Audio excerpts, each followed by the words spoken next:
Olá, pastora Sâmia Talk. Tudo bem com você?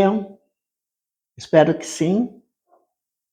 A finalidade desses vídeos, dentre aqueles inúmeros vídeos de pastores, servos valorosos, com profundidades da palavra, ou aqueles que são chamados para levita, que elevam ao Senhor o seu cântico.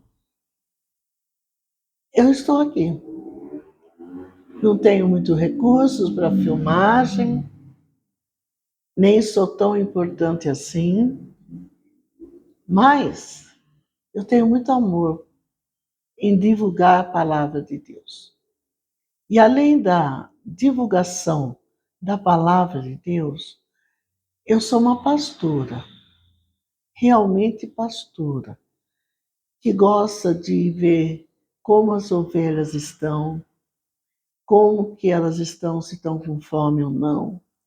Se os pelos estão muito longos, se precisa de uma tosa, ou se tem carrapicho, ou se elas também sofrem perigos dos ataques dos lobos. E se precisar carregar no colo, eu carrego. Se colocar nos ombros, eu carrego. Mas se usar um instrumento para dar umas batidas, né? Para exortar, para corrigir, eu também sei. Eu sobrevivi. Eu considero assim uma serva de Deus que sobreviveu a diferentes etapas da vida. E estou aqui para continuar servindo ao Senhor. Nesse momento, é esse instrumento que eu estou usando para compartilhar com você dos mistérios de Deus, da palavra de Deus, do consolo de Deus, da exortação de Deus. Eu não sei se você se interessa, mas eu vejo a cada dia a necessidade de ovelhas serem cuidadas. As igrejas estão crescendo muito, amém, pelo crescimento, pela conquista, mas existem muitas falhas nesse crescimento exagerado das igrejas. Porque a individualidade da ovelha com o pastor está cada vez mais distante. E nem sempre as igrejas preparam outros pastores que são, assim, aqueles auxiliares do pastor principal. E nem sempre todos eles estão preparados para executar a função de pastor. Porque alguns são evangelistas, outros são os mestres, outros são apóstolos, outros são levitas. Nem todos são pastores. E por que tenho me preocupado muito com esse assunto? O próprio Evangelho, no Novo Testamento, e próprio Jesus Cristo, quando falou dos sinais dos últimos tempos, uma das características, um desses sinais, é que o amor de muitos são muitos, o amor vai se esfriar. Eu venho de uma geração de cuidados com os idosos, com visitas semanais dos parentes. E às vezes os parentes não eram os parentes de primeira linha, não. Era da segunda, terceira, quarta geração. E eu tenho notado que as pessoas até falam que eu sou exagerada, mas eu tenho notado isso. Cada vez mais o ser humano olha mais e mais para o seu próprio umbigo. E mais ele quer que esse umbigo seja grande. Eu não sei se você está me entendendo. Eu preciso de um carro. Meu carro é para trabalhar. Mas o ser humano quer um carro acima daquilo que ele precisa comprar. Tem uma pessoa que me serve, ela vende carro top, mas não precisaria, porque ela vai de casa em casa fazendo o serviço dela. Aí fica reclamando que está faltando dinheiro quando termina o mês. Então, o que tem que ser o carro. Não analisa se o carro está bom, não importa a idade dele. Está servindo? Está bom. Está inteiro? Usa. Bom, e cada vez o consumo tem sido maior e os recursos financeiros menores. E essa discrepância tem causado muitos problemas nos lares, nos relacionamentos. E eu vou, assim, você também que está me assistindo, pode considerar que eu estou sendo exagerada. Mas eu sempre falo assim, hoje em dia ninguém gosta de pobre ou pobreza, ninguém gosta de enfermidades ou doenças e ninguém gosta de idosos. São raros. E tem paciência, que cuida do idoso.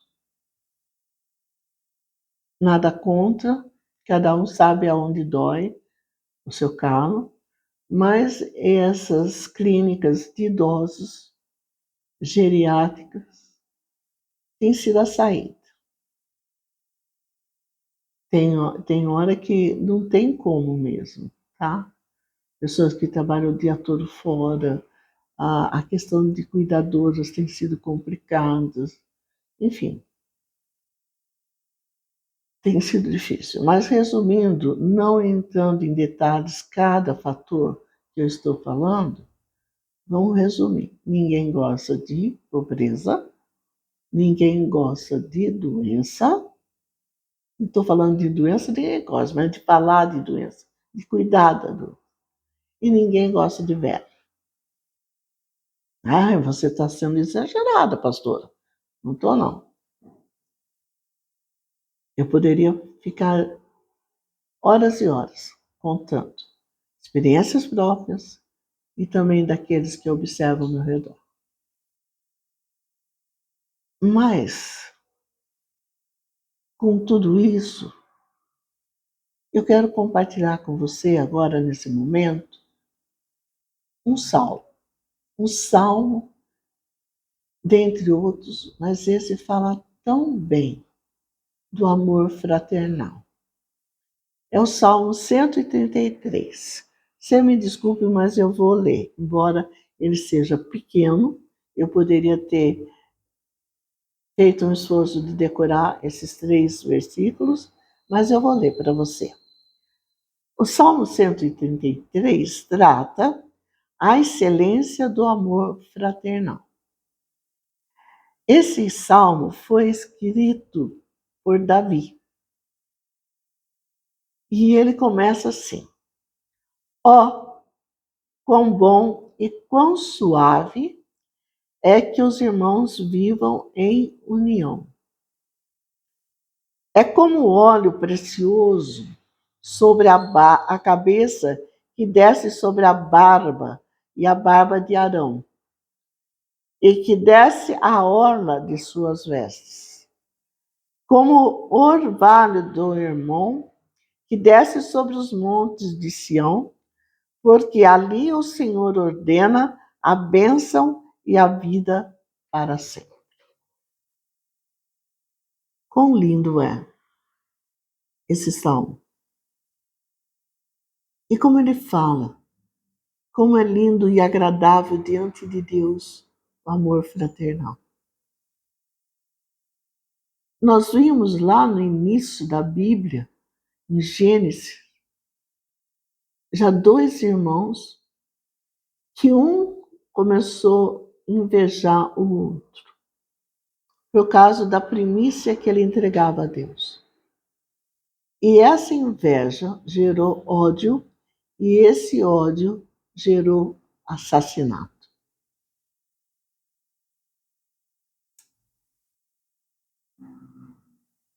Gerações e gerações passaram. Ainda a gente vê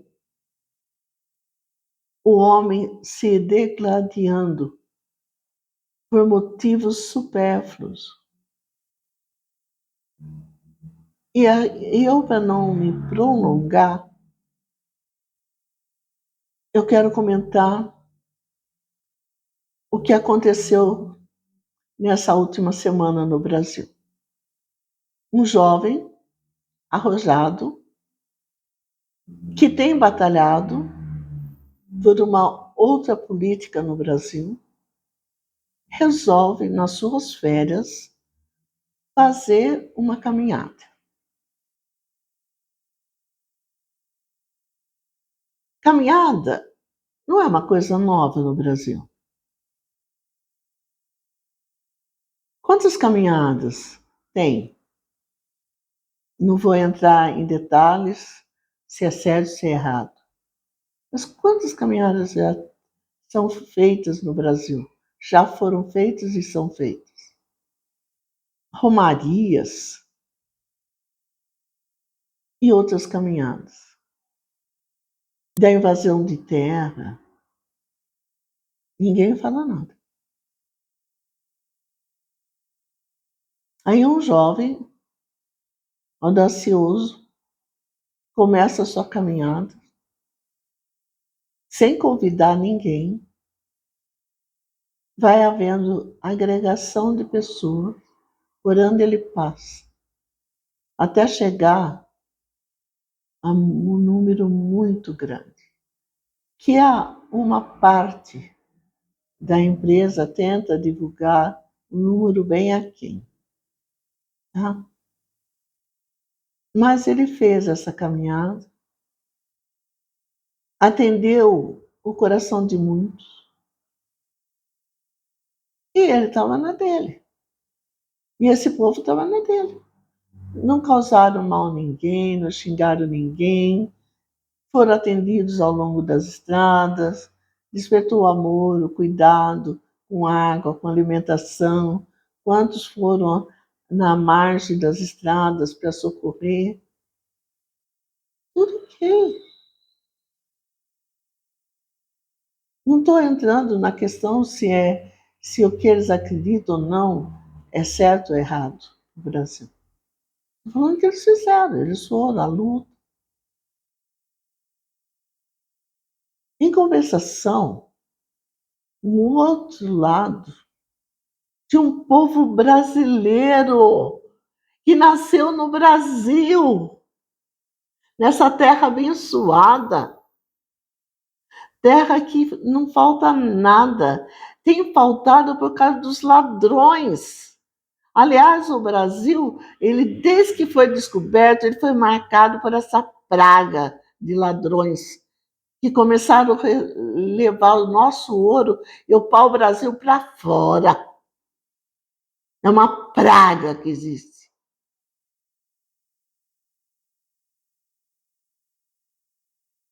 E, no entanto, continua. E esse povo que não participou da caminhada, não concorda com a caminhada, tem outra ideologia, não vou discutir aqui, não vou discutir, não vou falar o que eu já vi, porque eu não estou falando porque eu ouvi falar. Eu fui trabalhar em Cuba. Eu fui para lá. Você quer que eu conte o que aconteceu? Não vou contar. Porque não é a intenção desse vídeo. Mas o outro povo, pseudo-profetas, proclamando com a boca imunda o nome de Jesus, desejando raios. Aí, quando aconteceram os raios, pulando, comemorando o sofrimento alheio. Se eu fosse igual a você, eu ia desejar que um raio te partisse. Partisse tua mãe, teu pai, teus parentes, aquele que te ama. Até o teu cachorro.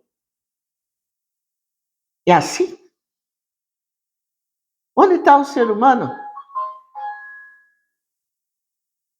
Onde está você que é do homem? Homo sapiens. Onde está o sapiens em você? Se perdeu? Deteriorou? Apodreceu?